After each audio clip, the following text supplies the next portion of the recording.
Welcome to And That's When I Realized, the truth and comedy of midlife with me, Susan Dolci. And me, Leone Dyer.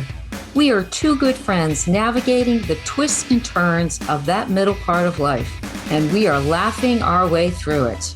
Don't get us wrong, it's not all that funny all the time. There's so much we are unprepared for. Adult children, changing bodies, aging parents. We want you to know that you are not alone in these challenges. So sit back, get a front row seat as we share true life stories with a fresh perspective and just a pinch of irreverence. And That's When I Realized starts now. Hey everyone, welcome to And That's When I Realized. I'm Leone Dyer. And I'm Susan Dolci. And this is a show where we are tackling the truth and comedy of midlife. So Susan and I are best friends who get together almost every Friday on Zoom to share our week, the joys and the challenges, the laughs, and we discuss all those things that friends share.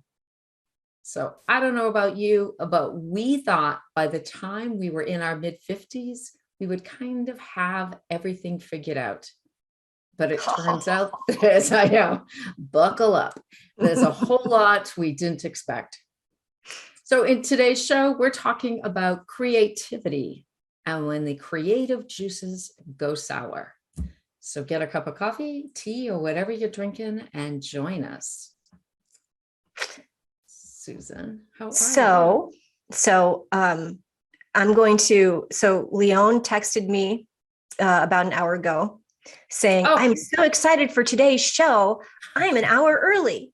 So yeah, I was like already at, I don't know, 2:45, and I come in and I have my phone set to ding at like 10 of, so I know like, okay, I'm going to get my camera ready and my lights on and get all logged in. And it didn't happen. And I was like, okay, wait, it is Thursday. It is, I'm going through and I look, I'm like, no. And then I realized, like, I'm like, what happened to my ding? Well, I'm an hour early. So yeah, that's what happened. Well, I was just so excited. I think I'll tell you why, because I'm back at a schedule.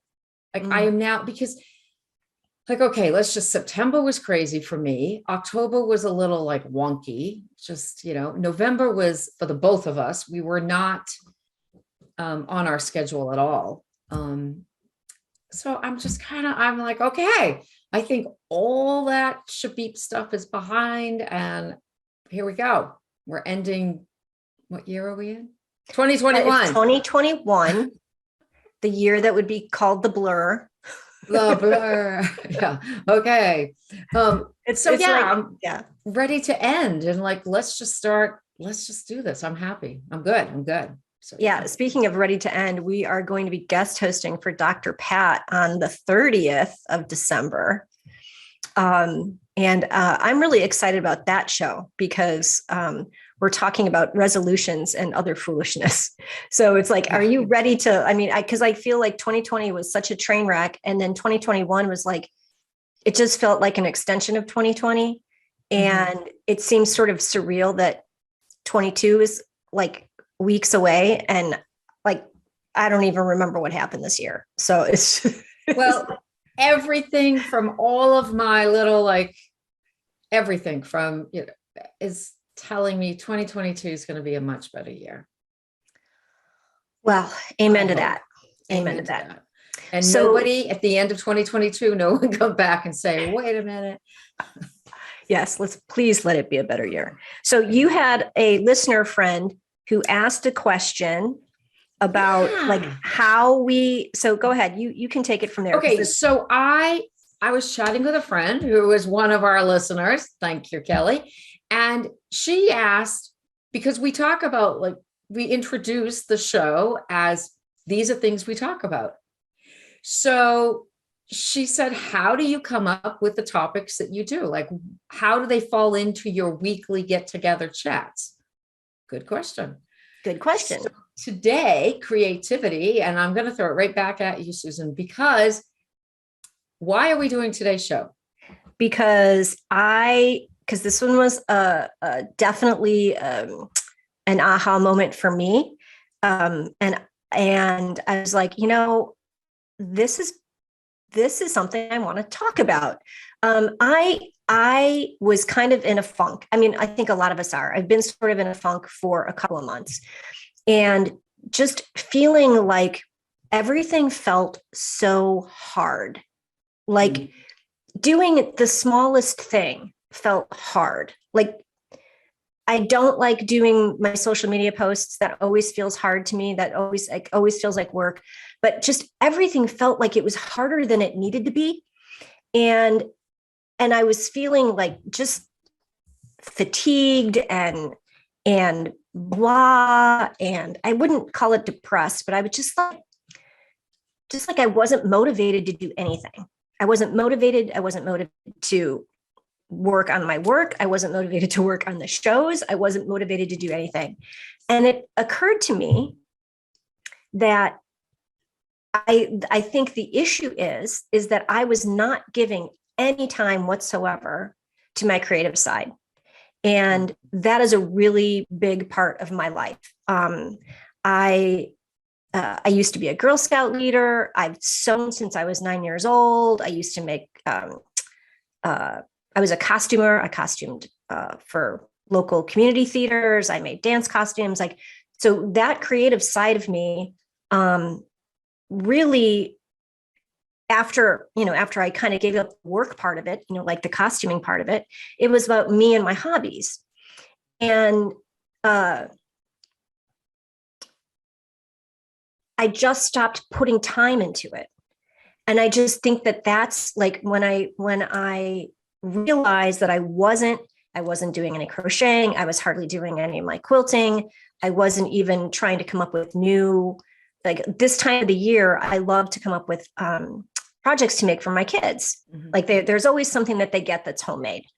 And I was just like, this is totally not feeling it. And I just realized I needed to jumpstart it. To add another layer, just so people understand, because I know a lot of people like myself, I'm like, okay, so here, big deal. This was a huge creativity for you is huge. I mean, your office / what would you call it? Creative, like sewing studio? Or? Yeah, I would call it, it's a studio. Yeah. I mean, all of my sewing machines are housed behind these. Okay. Now understand plural sewing machines. Yeah. I have one and I don't even know where it is in my basement. So, I mean, so for you, this was a big deal that you designed your office area to be creative, and then it kind of dried up. Yeah. And I think part of it, to be perfectly honest, is that like for a while it was all in flux. Like we were renovating this room so that it just everything fit better, and there was cabinets to store stuff in, because this was not my original studio. I had to forfeit my original studio, much larger walk-in closet, to my youngest daughter during the pandemic. I love her, so I gave her my space.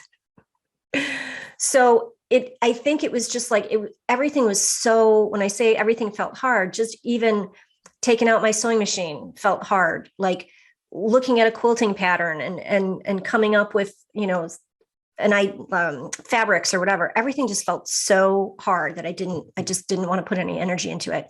And then I realized, ding, ding, ding. And that's when I realized that, that I needed to kickstart that to actually feel better. Like I needed to even just do the smallest project, and then get back in the flow of it and feel my imagination and my creativity coming back. But it took me a long time to figure out why I was feeling so blah and unmotivated. It's because I wasn't playing. I wasn't being creative. I wasn't using my imagination. I wasn't getting excited about the next project. How many hours a day or a week or whatever would you spend on your creativity? Well, that's a good question. Because I tend to be a binge sewer, or like if I'm in a project, like I've got two projects hanging in a closet across the hall, both of which are almost finished. One just is a quilt that needs to be bound. That means the edges need to be put on it. It's a wall hanging quilt. The other one's like another small quilt that I was working on for my kid. But if I don't, like, if there's a pause, if there is project interruptus, it could take me a really long time to get back to that project, because I want to do it. I want to do it all. I want to get it done. And then I want to, maybe take a break from it. So yeah, I think the fact that this room was in flux and I didn't have it really set up to be conducive to doing a podcast and coaching and also sewing. And now it's definitely a space where I can put things away and it can still, look nice. But I've been known to make, a quilt top in a day, and I'll start in the morning and I will power through till it's done. I don't even know what that means. Like, how long would it, like, how many hours? Well, it depends on the quilt top. Okay. Well, okay. I mean, like, even when I was doing costuming, solid 8 to 9 hours a day of sewing. And to be honest, and I know we're going to touch on this topic later, I can't do that anymore because my hands won't let me. I'm just getting, I think all of that nonstop sewing when I was doing the costuming really took a toll, and I've got some arthritis. It happens. Yeah. And you actually have more time now than, because you did, like, you were creating costumes while you were a mom of 3 young girls. Yes. And you were still doing all that. You were still driving them to dance. You're still driving them to school. You were still doing all the stuff, and you were making costumes. Yeah. So the question is, and we can talk about this when we come back, but the question is then, like, I've got so much more time on my hands. Why does it seem like it's harder, like it's more work? Like it's not, it's all this mind game that at least I know I play, where it's like, anyway, yeah, I have more time than I've ever had. And now I kind of still have to psych myself up to do these projects. But I do know it's like exercise. It's like exercise. You don't want to do it. And then after you do it, you're like, wow, I feel so much better. Got to remember how great I feel after it's done. Right. Okay. Well, your exercises are different than mine. That's for sure. Okay. We're going to take a quick break. When we come back, we're going to keep talking about how to jumpstart your creativity, and actually why it's really important as we get older. I'm not going to say age, as we get older. You're listening to, and that's when I realized, and we'll be right back.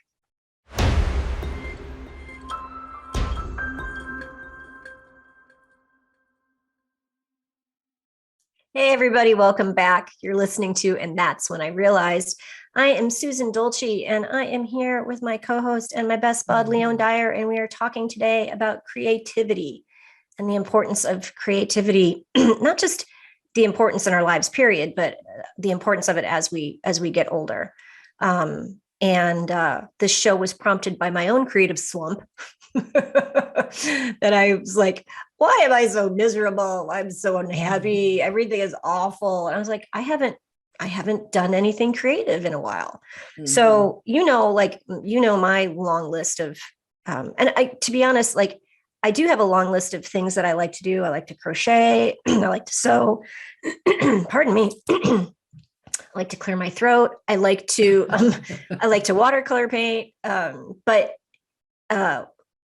as I've gotten older and my arthritis, I don't have bad arthritis, but anything repetitive, like sewing over and over and over again, I have to sleep in my hand braces at night. That makes you feel old. So what are your creative outlets? First of all, my outlet is probably hiking. Like, when I get, like, for you, it's that like when you realize that you need to do something and you haven't been doing it. For me, it's just getting outside and walking in nature, like hiking. But my creative, like, as far as creative, I don't consider myself a creative person. But that being said, I do own a sewing machine. I used to make my daughter's clothes when she was a little girl. I made some of my own Um, I and then I don't know. I'm not a perfectionist. And for anyone who knows me knows that I'm just kind of okay with what is sometimes. But I would realize like when I would make curtains, I would sew and they would be like so crooked. It's like, oh, please. It was just easier to hem them with duct tape. I mean, I just was like, okay, it's done. Um, but I like to do things. But yeah, there is this part of like getting everything out and putting it away. And then, Well, I don't know if you were a Sunday school teacher that requires yes. creativity. Mhm. You had to put Yeah. projects Oh, I can together do for little that. kids crafts that I got down. You, If it's glue and paper and little scissors, I'm good. um, you like to cook. That's creative.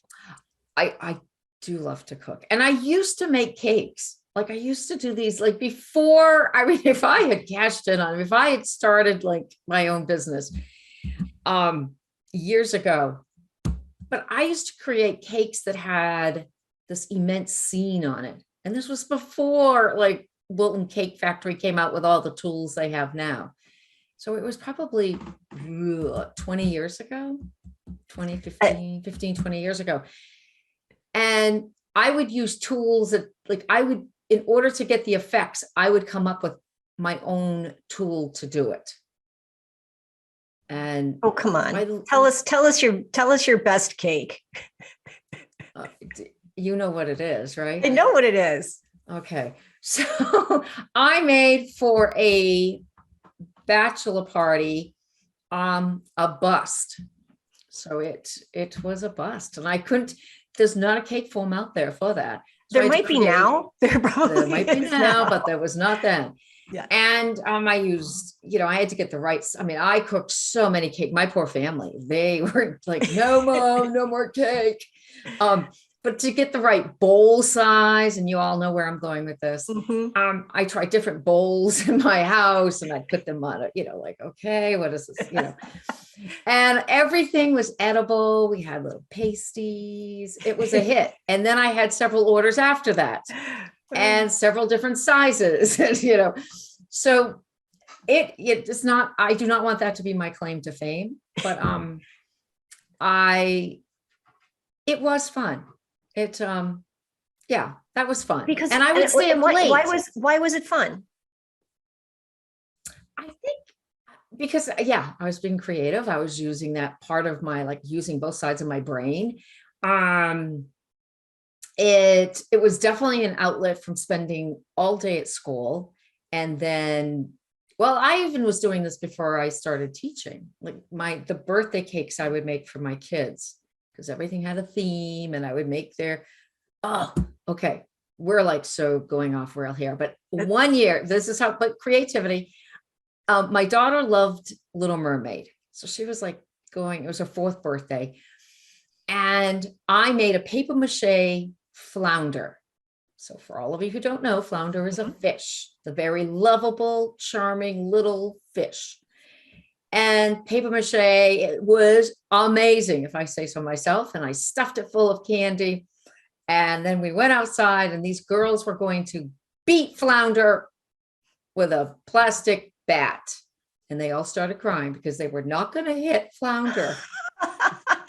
So I had to say, okay. So I had to go in and operate on flounder and cut him open and shake out all the candy. And I put it in a bowl.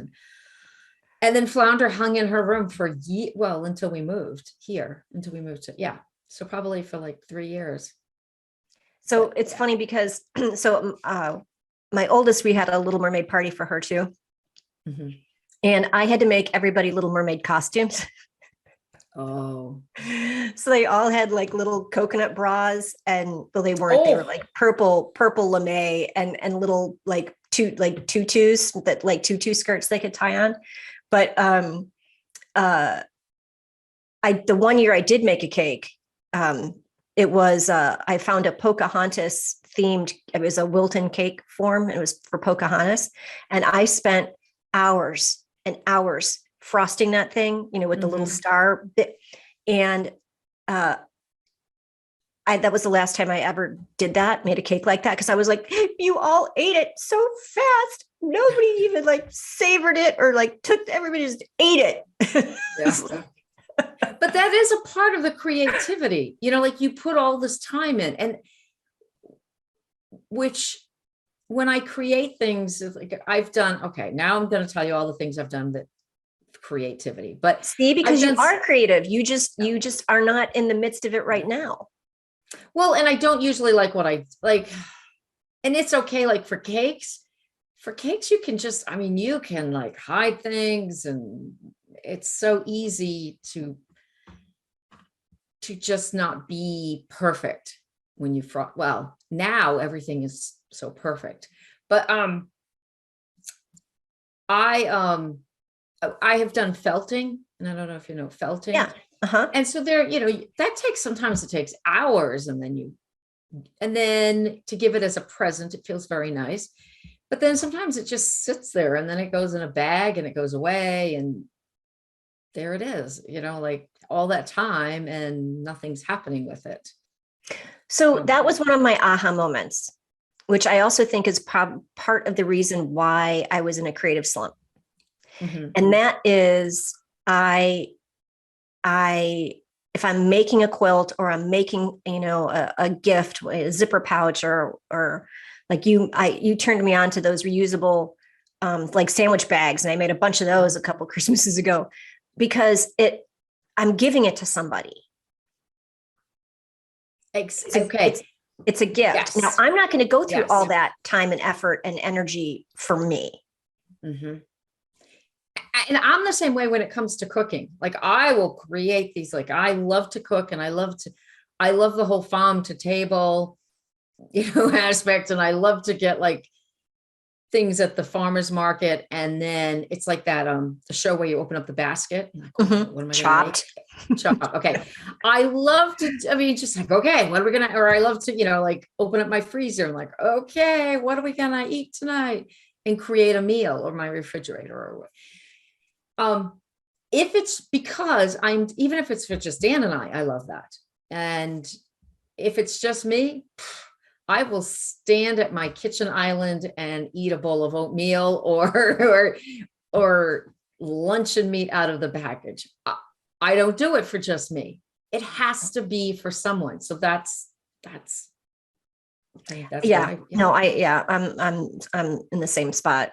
My husband had to go out of town this morning, and so I decided I was going to make a big Instant Pot recipe of oatmeal, because I knew that was the only way I was going to eat. I was like, so I told him, like texting him, I made oatmeal, so you don't have to worry, I will eat. Because I will. I'll just eat cold cuts, or some. Oh, I'll eat. No, I don't think anyone in my family has ever been concerned. I'll eat. It just may not be what the best.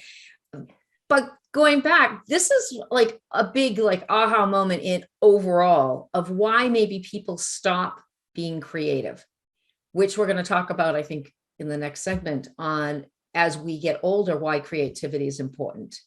Yes. But maybe, and like, if you're not, like for me, cooking, if it's just me, and if it's ever just me, I probably will not create the meals I create. Like, yeah. I won't.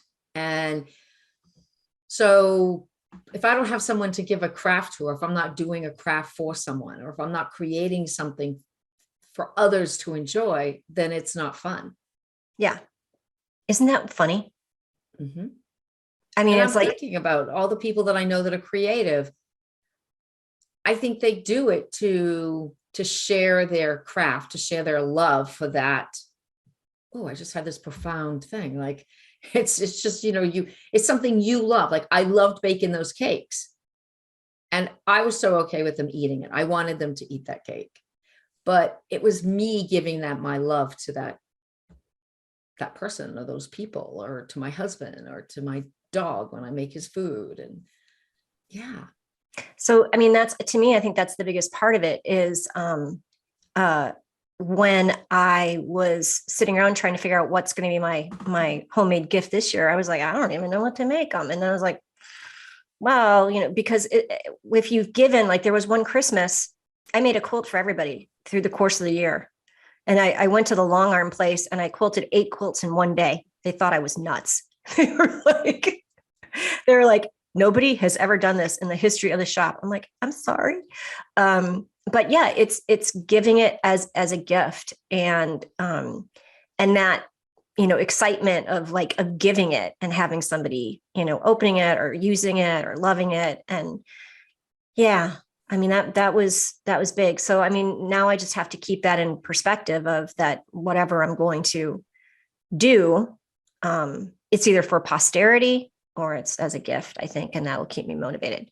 But we are at the bottom of the hour. We're going to take a quick break. When we come back, we're going to talk about some studies about the importance of creativity as we get older, and especially geriatrically speaking, like for our minds and our bodies, the importance of creativity. But we're going to take a quick break. You're listening to And That's When I Realized, and we'll be back in a little bit.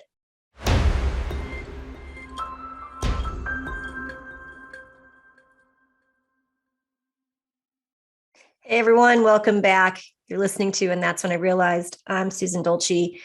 I'm here with my buddy Leone, and we are talking about creativity today, and the importance of creativity in aging. Leone thinks she's not creative.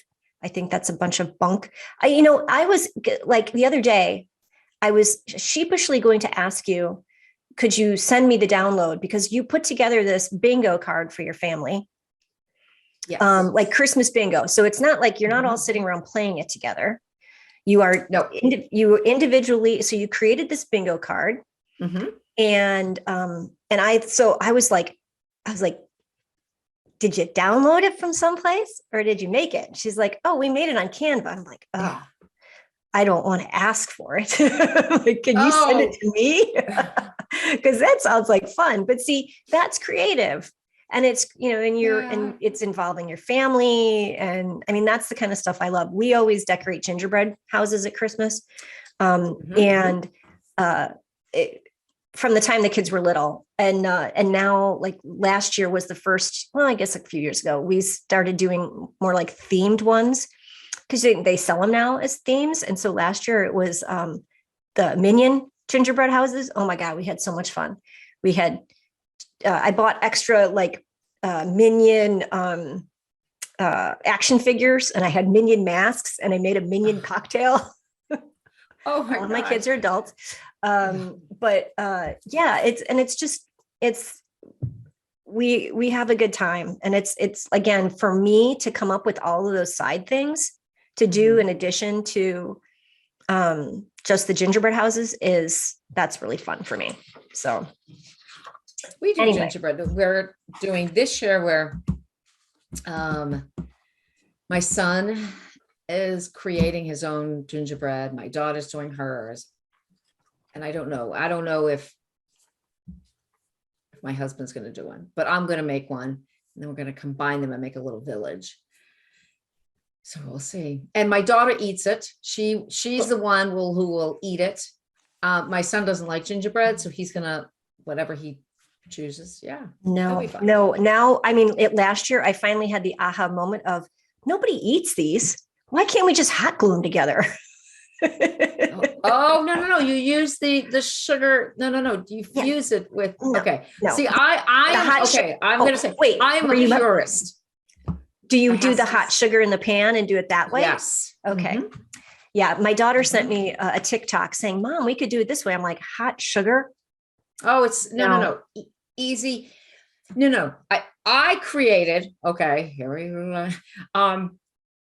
I actually made little stained glass windows out of hot sugar, and I placed them inside the little cabin, and we put a candle inside that smoke would go. Okay, well, we had some really smoke action going because I was burning the sugar on the inside of the cabin. So I was actually burning, but it was amazing. We had some beautiful smoke coming out of the chimney.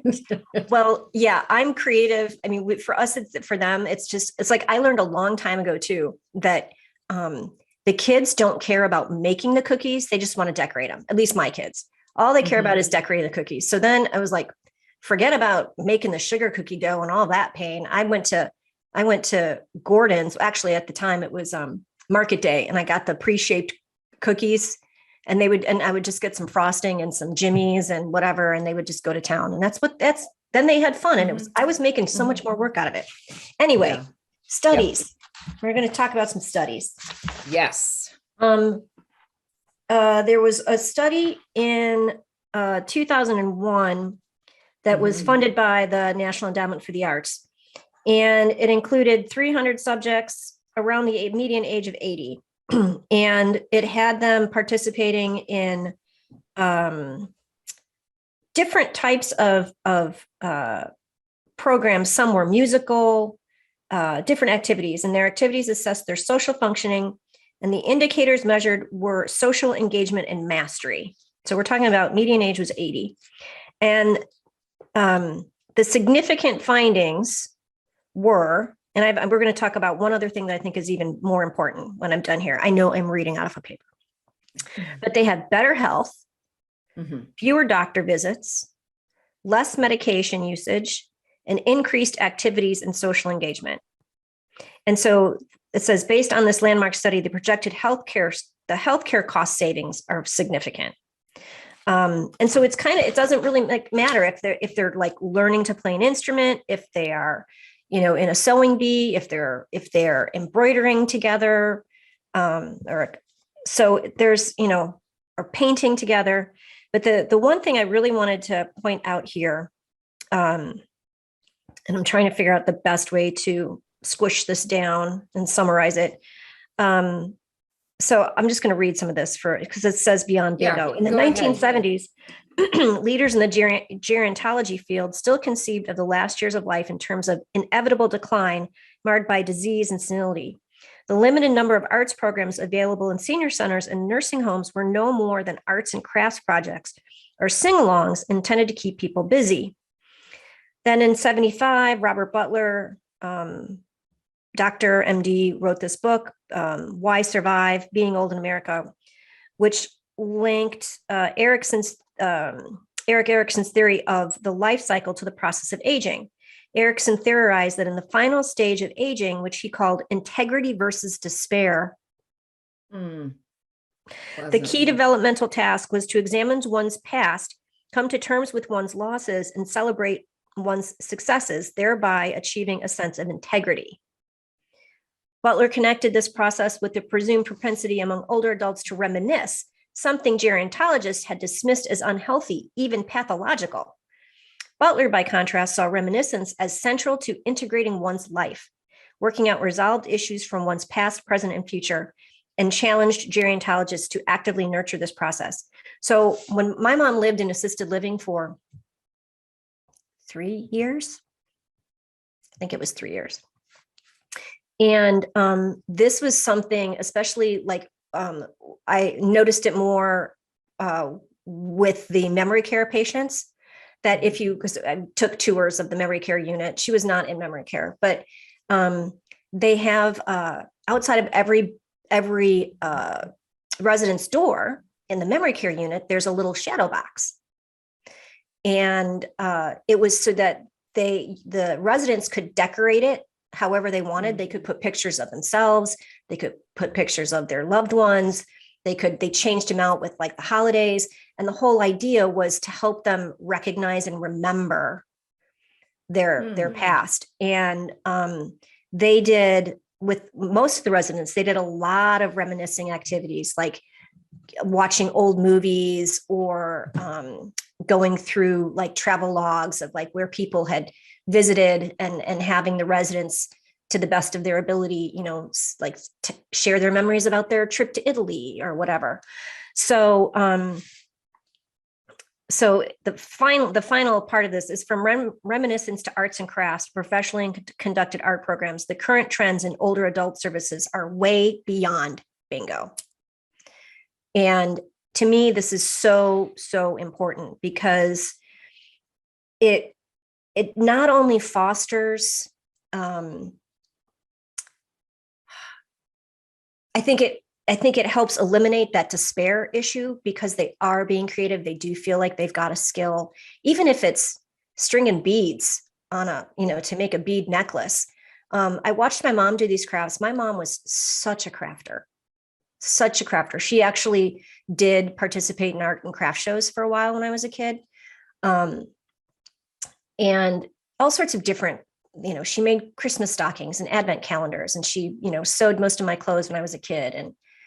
And she sewed all of my prom dresses because I wanted to be different. And to watch her in her final years, being given like an outline of a bird and to watercolor paint, and how they were beautiful. They were beautiful. And my oldest daughter actually took several of them, and she's framed them and hung them in her house of my mom's paintings and the different arts and crafts she would do. And she would spend hours like picking out, like it was a collage, picking out wallpapers to cut and which snowflakes, and like, oh, the perspective is off here. And it wasn't just like she loved it. And it was every time they had some sort of art and craft project, it just totally made her day. Now, what timeline was this happening with her cognitive decline? This was considerably after, because she ended up going into assisted living because she couldn't live alone. It wasn't safe for her to live alone. Mm-hmm. And I wasn't my house wasn't configured in a way that she could live with me. And then it ended up that she had pulmonary fibrosis. So she needed more care than I could have provided anyway. She needed to be on oxygen all the time. But even in her last months, was still loving doing the arts and crafts. Exactly. Yeah. So she was able to connect to that part of herself, and it brought her joy, and it's something that she knew how to do. Yeah. So I think, I'm hoping that as these studies, more of these studies are done. I mean, I think I see it in, I've, experienced 2 different assisted living places, that they try and come up with things beyond, just here's a stamper pad, or here's color this. And they're realizing how not only does it help use, like you've said, both sides of your brain, but there's something about igniting your creativity that makes you feel like a human. And I think I'm thinking of a group of men that I know in town. They're older than old, and they get together and they play music. And when they do the parades, they're they're a horn, like a horn. What do you like? Trumpets, and I don't know what that's called. Like what kind of band that is? Horn band. I don't know. Band. But it takes them, like they need help. They need assistance. They need a ramp to get up onto the wind. It is a okay. Is it wind? Okay. I don't know. But they're all wind instruments. But they get together and they play. And, these are men who, some of them have difficulties walking, but they do it because they enjoy it, and they're together and they're using that part of themselves that normally would not get used. And I think it's fabulous. Yeah. We're going to take one more break.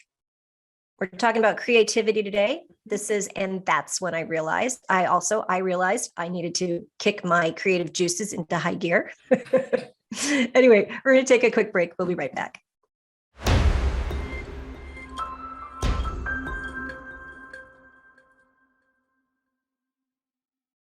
Hello, we are back. You're listening to, I guess that's how I should have started it, not ended it right. You're listening to, and that's when I realized, we are talking about creativity today and the importance of creativity in our lives, especially as we get older. So I have a question. Do you have, because I know what I have, of course I have my answer. Is there something that you've been wanting to learn to do that is like a creative endeavor that you're like, yeah, I'm going to take that up when I have more time, or I want to learn how to do this before I die, or? Oh, heavens. Okay, two things came right up, both. One, I would love to learn how to weave, like create, like not just like any weaving, but I love like native blankets and the weaving, or yeah, love that. My grandmother And was a master weaver. oh, I just, yeah, I love it. I love watching, and I love, yeah, I like that. I would love to do that. And I used to play the piano, like, like as like, I don't even know, until I was entering high school. And then I ended, and I haven't really played since. So I would love to do that. piano is definitely on my list. And I have my daughter's old keyboard that we bought for when she was playing piano and practicing. And when we moved here from Cincinnati, my husband's like, should we donate this? I'm like, no, I'm going to learn how to play it. He was like, what? I'm like, I want to learn how to play it. And now there's like all of the, like, I don't have to necessarily learn how to read music. I don't need to learn how to play it like that. I just want to be able to play a song or play songs. Now they have all these apps out there. We'll see if my hands, I've got baby hands. So I don't know if it'll work, but I want to play the piano. But I know I've said this to you before, and I thought it was in Maine. It's in Massachusetts, but there is a shop in Mass that has weaving retreats, and it's all Scandinavian weaving, like the kind my grandma did, and it's really cool. That would be cool. So I love watching it. I mean, it scares the bejeebies out of me because, and I think that's part of the issue. Like I'll start something and it doesn't come out the way I think it's supposed to come out, and I can't really change it. Like, I mean, I can, but it takes more effort. Whereas like going back to the cakes or even cooking, I mean, it's all, I don't know. For me, I think food and decorating is objective, like cake decorating. Whereas something that you hang on your wall or you hang on, you know, it's not. It's more like very concrete. Really? So is that a little bit of a perfectionist coming out in you? Well, I was it probably is. Probably somewhere deep back there I have that. And well, sure, because it was easier for me to hem curtains with duct tape because I could get it perfect. Whereas I had to do it like 9 times on the sewing machine because it kept getting crooked. So yeah, I mean, yeah. You know, I was going to say the days of, it's much easier to sew a straight curtain nowadays because there's rotary cutters and rulers. But I hear you. When my grandma was, she was so utterly creative and so talented, and she would take like pictures. She would like go into like, let's say a book of birds and trace on vellum the bird and the colors, you know, color it in with colored pencils and then put it on. She had so many different sizes, so many different kinds of looms, but she had like a small lap loom. And then she would just sit there and weave it. And that's amazing. It is amazing. She was so fun to watch her. She also had a huge rug loom in the shed. So like in the multi-generational show that we did, and we put up some pictures of my house. There was the back house, no, not the outhouse, the coach house, and then the big house that my grandparents lived in, and then there was like a shed attached to it. And in this shed, it really wasn't a shed; it was just like another house. She had this huge rug loom, and I can tell you right now, the thing that would be daunting to me to start weaving, because I've looked at it several different times, is you have to know like the warp and the weft, and you have to like stringing everything. Like that is a huge deal. Mm-hmm. Weaving is a very advanced skill, in my opinion. But we could go to the retreat in Massachusetts. I'll start off with, remember those little weaves that you had? They were the square ones with all the like pot holders, prongs around. Yeah, pot holder. I'll just do a pot holder. That's okay. Yeah, the funny thing is, we made a ton of those as kids, and we were like, why doesn't my mom use it? Well, it's because it would melt because it was made out of nylon. Oh, and really? We had cotton wool ones. Because maybe you were more rustic than me in I guess Chicago. so. Probably. No, ours were Yeah.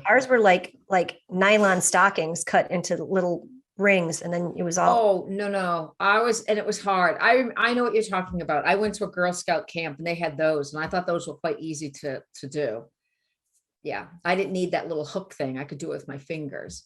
Oh, But the I needed wool, the hook thing. yeah. Yeah. So But I wanted to, like, before we like end the show. So we've established that creativity is good and that we need it, and left brain, right brain. But how, like, if someone is in a funk, so if they're listening, they're like, hey, you know what? I used to be creative. I used to paint. I used to do this. And how do we get back to that? Because that's something that you're slowly making your way back. You have to jump into the deep end of the pool. Okay. And did you do that? I did. All right. After the show, text me what you're making your kids. They're not listening. I made. You don't know that. Don't say that. They're not listening. And the one who's listening, she already has one. But I make these aprons out of men's dress shirts. Oh, you told me. Yeah. Yeah. And so that was just a warm up, because those are really quick and easy. And I made a few for my middle daughter, because they're really cute. Like they're really cute aprons. And she lives in the Dominican Republic, and she fries a lot because they make tostones. And so you have to get grease. And so you have to have an apron on. But I decided, my husband was getting rid of some shirts, and I thought, someday down the road, each of my girls is going to want something from their dad's shirt. And I thought an apron, because they all love to cook. I thought an apron was a good idea. So they're getting those for Christmas. And then the other thing that I'm making is, I try and come up with some sort of new reusable product every year. And so I'm making those reusable, machine washable makeup remover wipes. Yeah. Like micellar water. And then that's a big fuzzy, poofy, makes a huge mess. I don't recommend serging terry cloth or, what's the other fabric that's like fiberglass? Anyway, we're coming up at the end of the show, but there is a I'm so mad that I can't think the name of the it doesn't matter. I won't know what you're talking about. But I had to, it when you serge it, it's like fiberglass, and it's like fiberglass shards, and they embed in your, anyway, Leone. Oh, Leone loves sticky notes. Leone loves sticky notes. And so we have a sticky note today. My sticky note is, because there's no manual on midlife and how to get through this. Laughter is timeless. Imagination has no age, and dreams are forever. And that is Walt Disney. And I love that.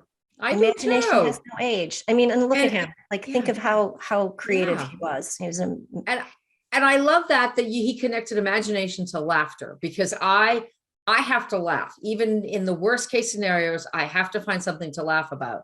So I love the fact that those two are connected. Yeah, it's a great quote. Yeah. Well, we hope you enjoyed our little chat today about creativity. And if you are in a funk, just dive into the deep end of the pool, get a project going, and just enjoy it. Just have fun. Nobody's looking. Nobody's judging.